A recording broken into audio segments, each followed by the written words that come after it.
pagkakataon ginawang automated ang local absentee voting para sa Bilang Pilipino 2025. Nasa frontline ng balitang yan, Simon Gualvez. 2 linggo pa bago ang mismong Bilang Pilipino 2025, nagsimula na ang 3 araw na local absentee voting sa bansa. Advance na pinaboboto rito ang mga individual na hindi maiiwan ang kanilang tungkulin sa mismong araw ng botohan. Kabilang dyan ang mga kawani ng COMELEC, mga miyembro ng PNP, AFP at media. Ang kaibahan lang ngayon, unang beses na ginawang automated ang botohan imbis na mano-mano. Nung nakakaraang mga panahon, laging mga 5 araw, inaabot ang pagbibilang ng bawat isang balota na binoto ng ating mga kababayan sa local absentee. Ngayon, sa gabi ng Mayo 12, tapos na kaagad ang local absentee voting.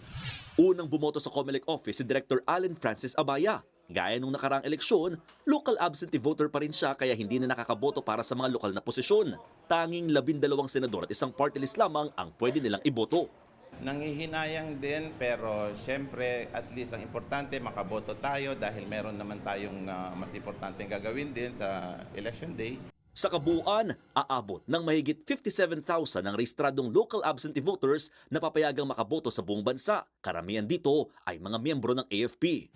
Paniniguro ng COMELEC kasama sa gagawing random manual audit ang ilang presintong ginamit para sa local absentee voting. Yan ay para matiyak daw na tama ang mga botong bibilangin mula sa mga makinang ginamit dito.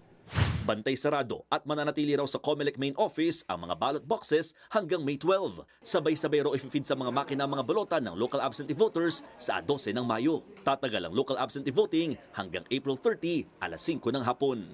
Nagbabalita mula sa frontline, Mon Gualvez, News 5.